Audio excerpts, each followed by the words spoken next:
Écrivain, journaliste, chroniqueur, Florent Kouaouzoti est né le 18 juin 1964 à Kobe, ici au Bénin. Après ses études supérieures, il est devenu professeur de français puis journaliste. Mais depuis 2002, il a choisi de rester en plein temps écrivain tout en déclinant l'écriture dans plusieurs domaines. C'est d'ailleurs à ce titre que nous sommes allés à sa rencontre.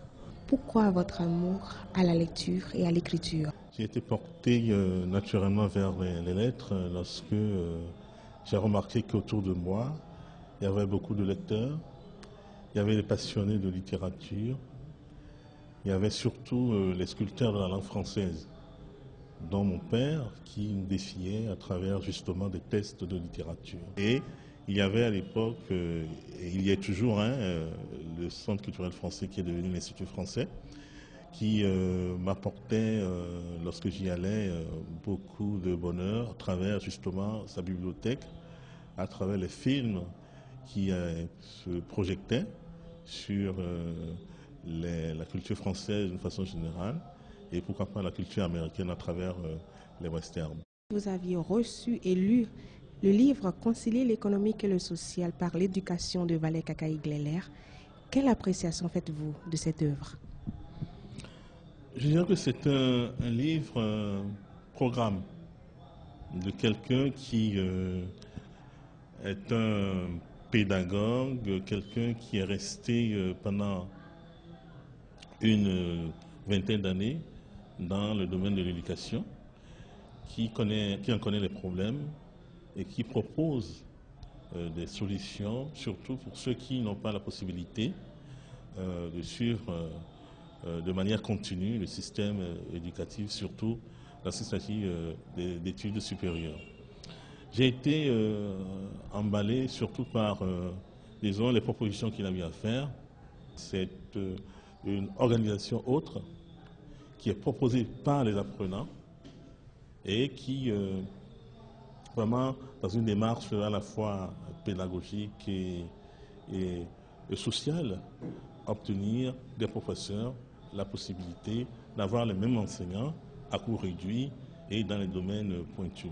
Je pense que c'est une proposition qui permettra, si elle est appliquée, à beaucoup d'élèves, beaucoup d'étudiants de trouver le bonheur dans leur cursus scolaire. L'œuvre a fait l'objet de lectures de grands gens. Ils en donnent leur appréciation que je vous invite à suivre. Pour la première fois au Bénin, un promoteur d'université privée se décide à écrire noir sur blanc, après 25 ans d'expérience, les fruits de ses réflexions. Il s'agit donc d'un acte exceptionnel de portée historique. Ce livre permettra aux Béninoises et Béninois, et au-delà du Bénin, aux Africains, désireux d'entreprendre autrement, de découvrir les méthodes de l'entrepreneuriat social, dont l'UPI-ONM est le premier terrain expérimental. Il apprend aux étudiants comment procéder au sortir de l'université pour que leur jeunesse ne soit pas détruite par le fléau du chômage. En attendant de revenir à vous, Monsieur Honorat Banou, directeur de cabinet du président de l'UPI-ONM, faisons un clin d'œil à un partenaire de l'UPI-ONM.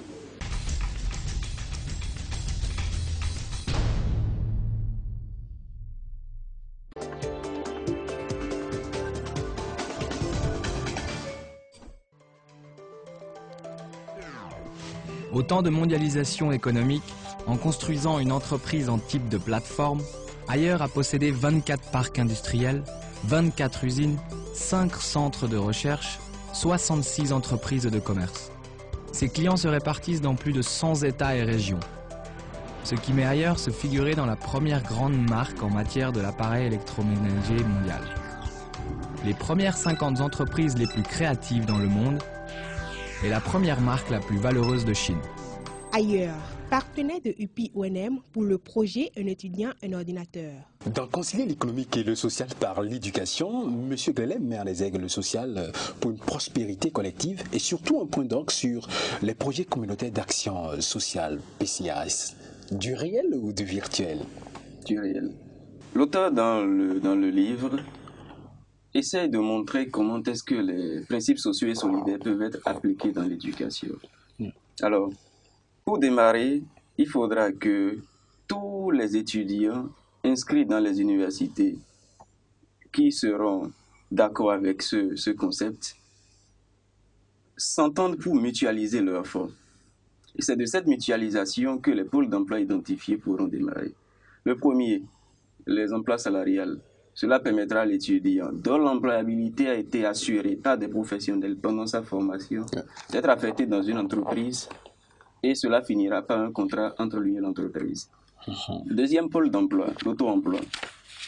Et c'est justement ce pourquoi vous parliez des PECAS, les projets communautaires d'action sociale, qui sont en réalité des projets d'entreprise rédigés par nos étudiants. Et l'université va les aider avec ce qu'ils auraient cotisé dans ce fonds de garantie à trouver le financement qu'il faut pour démarrer leurs activités. Et il y en a 11 au total.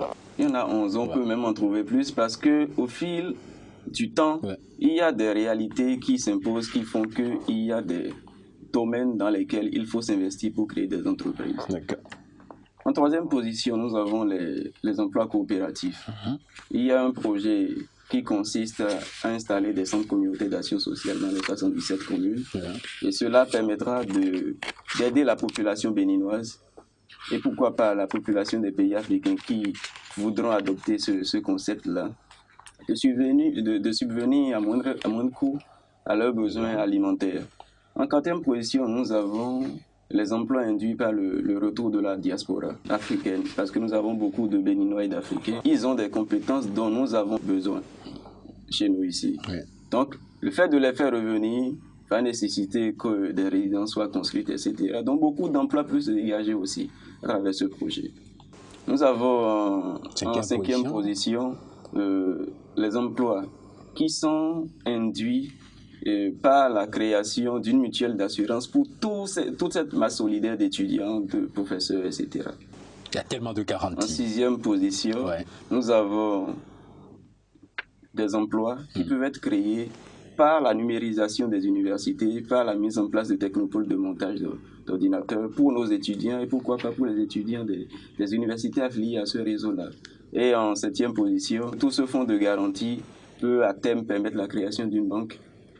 Et si cette institution elle est créée, ce sont les étudiants du réseau qui auront ces emplois. Donc autant de pôles d'emploi que l'auteur a identifié dans son ouvrage. Alors, que du réel? L'union entre les universités du Bénin et de l'Afrique pour une harmonisation pédagogique rendant les universités africaines plus fortes, avec un coût social des études qui débouche sur l'emploi, tel est le substrat du livre « Concilier l'économique et le social par l'éducation » de Valérie Kakaï-Glélé, dont nous venons de suivre le décryptage qui s'achève avec M. Honora Panou, qui est le directeur de cabinet du président de l'UPONM. Alors, un dernier mot. Je dirais que cette vision du professeur Valérie Glélé devrait être soutenue et encouragée parce que nous avons beaucoup de problèmes qui peuvent être corrigés si nous décidons ensemble, dans un élan collectif, d'appliquer ces propositions-là et de les adapter à nos réalités. Et je pense qu'aujourd'hui, avec le taux de chômage qui est très élevé, les universités doivent prendre leurs responsabilités, ne plus former pour former, mais penser véritablement à comment faire pour garantir de l'emploi aux étudiants qu'ils forment.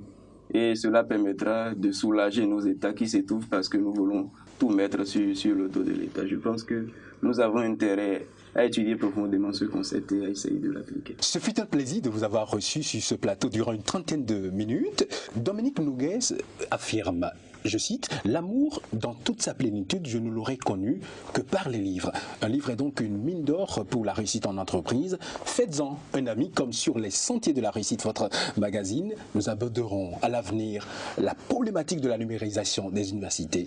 À la prochaine, sur la même fréquence.